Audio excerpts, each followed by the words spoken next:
Hello, G.I. Joe Fanatics!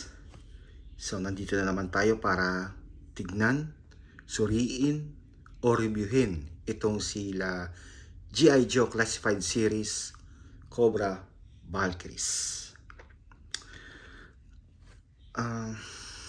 Una sa lahat, tignan muna natin yung pre-plastic packaging nila. Tabi muna natin itong dalawang Valkyries. So, ito yung artwork nilang dalawa. So, yan. Yan yung artwork. Magkaiba ng head sculpt. Yung isa medyo itim, isa maputi. Tapos meron ditong kung di ako nagkakamali, yan si Junkyard, kung di ako nagkakamali. So comment down below kung may idea kayo kung sino yan. Pero sa tingin ko, yan si Junkyard dun sa episode na Cobra Creatures, kung saan si Junkyard parang naging salbahe siya dahil dun sa tinira sa kanya ng isang scientist, isang Cobra scientist. Yan. So ito yung buong artwork. Nandito silang dalawa. Yan. Then sa gilid, so number 68 sa classified series, silang dalawa. Then ito yung artwork nila sa gilid. Yan. Number 68, G.I. Joe classified series. And sa likod, yan. So pagdating sa sa accessories, ang dami nila. Medyo natagalan ako sa pagbili nito dahil ang hirap din niyang hanapin. So, rare din siya. Tsaka medyo mataas din yung price niya. So silang dalawa nasa 5.9 inches. So average sa mga G.I. Joe na mga babae. So ayan yung artwork.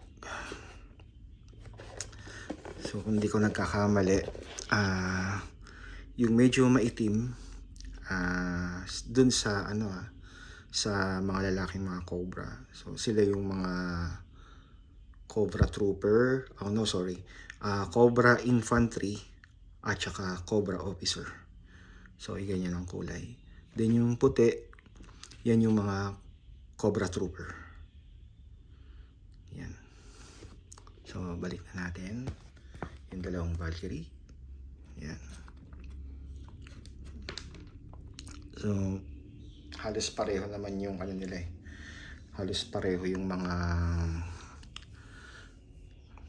movement nila at saka yung mga halos pareho lang yung feature. So nagkaiba lang talaga yung sa sa gamit.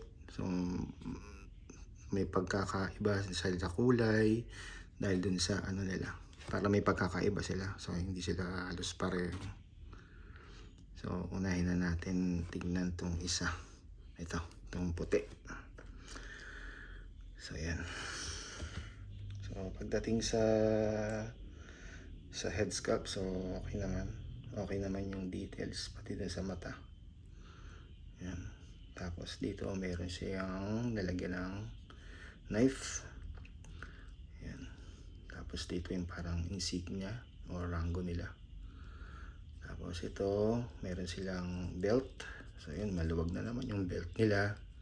So mas maganda siguro kung dikitan na lang dito para hindi gumagalaw. Yan. Tapos dito may holster para sa handgun, pati dito sa kabila holster din. Ayan. So pagdating sa articulation, so halos pareho lang sila ng articulation, pero ito na lang yung re-reviewin natin. Ayan. Then tingin sa taas, tingin sa baba. So okay lang. Tingin sa taas, hindi masyado. So konti lang. Then tingin sa kanan, tingin sa kaliwa. So Nag-ikot din naman siya. Then, tingnan natin yung T-pose. Yan, T-pose. T-pose. So, ano na rin siya? Double elbow joint na rin. Then, pinless. Double elbow joint, then pinless. Then, tingnan natin yung abs crunch niya. Yun. Medyo magalaw naman. May movement, pero hindi masyado. Tapos ito, naiikot din. Medyo tight nga. Medyo tight. Ito. So, yan. Tapos ito, nabababa. Para taas. Then, dito sa knee joint. So, double din. Double knee joint. Pinless na rin siya. Yan, pinless. Then, pag dito sa ankle rocker. So, yan. Meron naman siyang movement din. So, yan. Yan. So, kumuha ko nito dahil kasi kasi may mga ano rin ako eh. May mga trooper, officer, tapos meron din akong infantry. So, yan. Para meron silang army builder na babae. Yan. Yan, tingnan lang natin yung yung head sculpt ng isa. Tingnan natin dito. Isang Valkyrie. Yan. Tapos ito. So, halos pareho lang sila. Ito nga lang, it's medyo iba yung kulay. So, medyo maitim siya. Ayan. Ayan. Tingnan natin yung mga gamit nila. So, inunan natin yung dalawang Valkyrie. So, pagdating sa gamit, halos pareho sila. Nagkaiba lang yung color. So, ito parang medyo, ano bang tawag dito sa gantong kulay. So, ito yung isang bag. So, may peg siya rito para sa gamit. May peg dito para sa likod. So, ayan yung bag. So, ito. Makita ko na yung parehong bag. So, pareho siya. So, ito itim. Ito parang, ano man tawag to? Beige ba ang kulay? Parang beige ang color nito. So, yun ang pagkakaiba nila. Kasi ito, yung mga niya, beige. Para sa kanya yan. Tapos, yung black, para sa kanya rin. Yan. Tapos, yung I believe this is a grenade launcher, no? So, meron dito dito eh. So, pwede siyang lagyan ng blast effect. So, ito yung dalawang baril nila. So, yan. Magkaiba lang din ang kulay para may pagkakaiba. Tapos, ito ganun din, pareho rin. Pero magkaiba rin ang kulay. Yan. Yung nga pala, ito yung clip niya. Yan. Yung isa, delete ng gamit ito. Kaya kailangan ingat para hindi mawala. So, medyo tight naman. So, hindi naman agad siya nahuhulog. Yan. So, ingat lang din. So, itong isa, may rin siya. May clip din siya. Yan. Tapos yung isa, clip din. Yan. So, ito yung dalawang baril nila na may clip. Then, punta tayo sa yung handgun nila. Dalawa sila.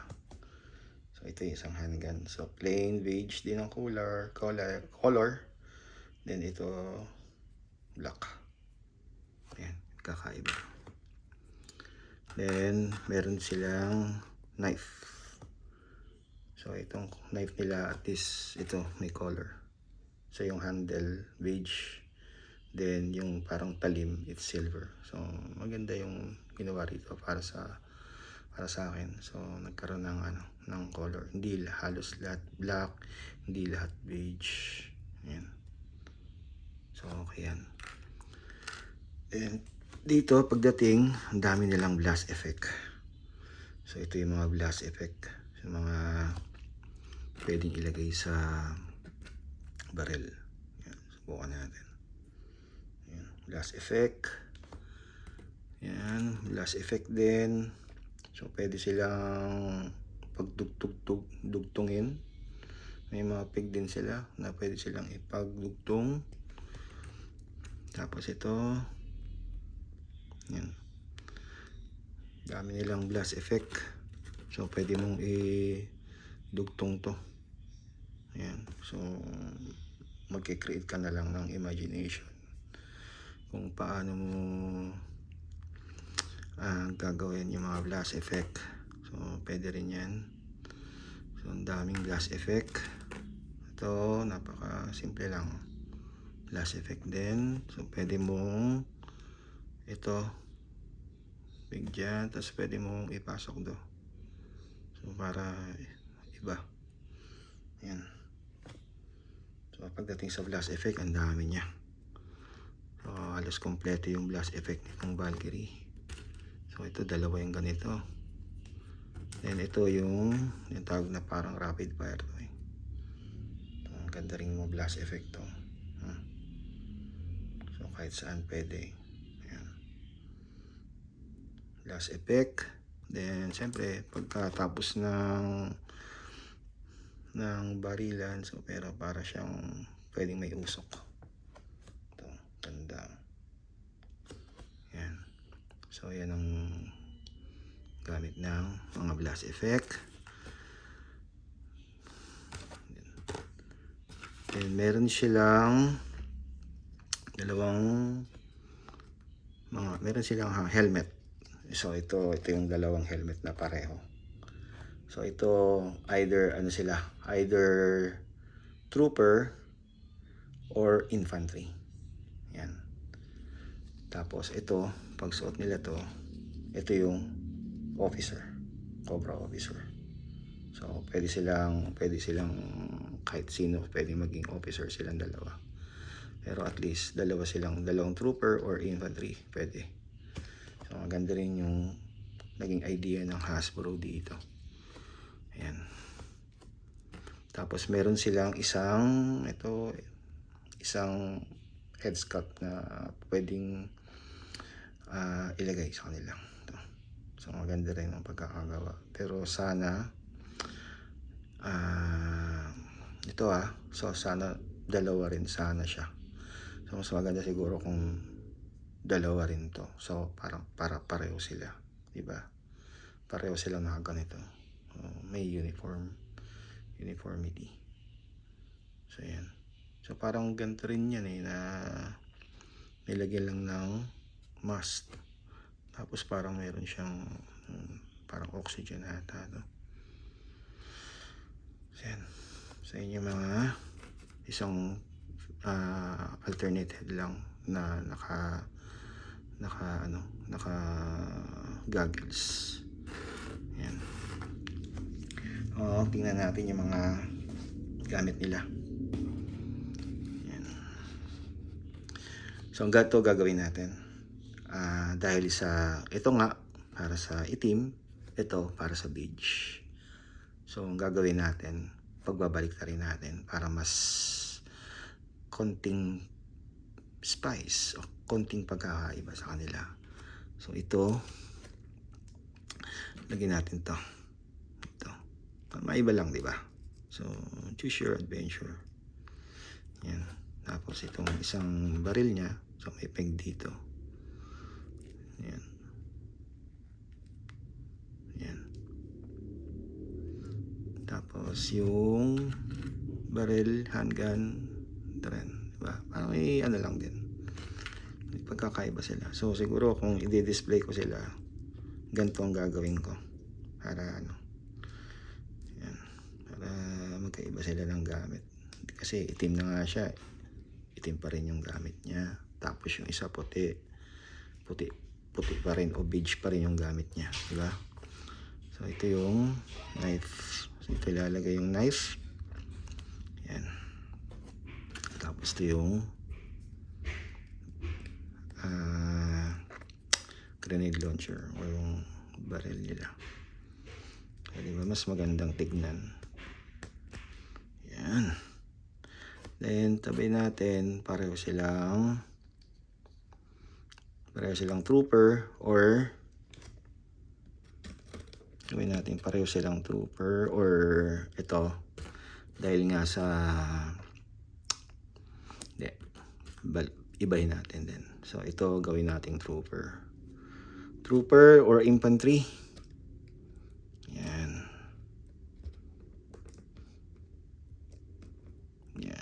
Ayos. Trooper or infantry siya. Tapos tong isa, gawin nating officer naman. Yan. So choose your adventure din, or iba, para iba. So ito yung knife niya, dito siya. So di ba, parang mas ano siya, mas kakaiba. So yun nga, beige na nga yung gamit niya. So beige pa rin lalagay natin. So mas maganda yan, para tapos tong bag niya yan, di ba? Tapos ito big dito, sa kabila. Hindi, magkaiba. Ayan. Tapos mamaya subukan natin yung yung alternate head, para sa kahit kanino siguro. Ayan. Pareho silang hawak yung grenade launcher. Pwede rin kaliwat kanan, pwede rin, kasi yung trigger finger nila halos pareho. So yan, diba? Stig. So kaiba sila ng color ng gamit. So ito, tingnan natin kung hindi ko pa nasubukan to kung anong magiging itsura. So madali lang din naman tanggalin yung peg. Tapos ito ilagay natin. Ayan. Tapos lagay natin daw. Ganda.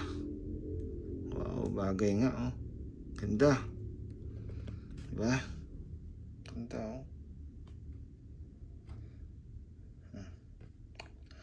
Diba mas bagay yung ganito? So magkaiba yung bag sa color niya.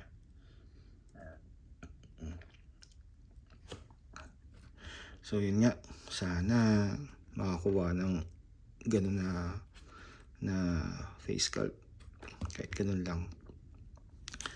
Kasi mas maganda nga sana kung dalawa yun para pareho sila, diba?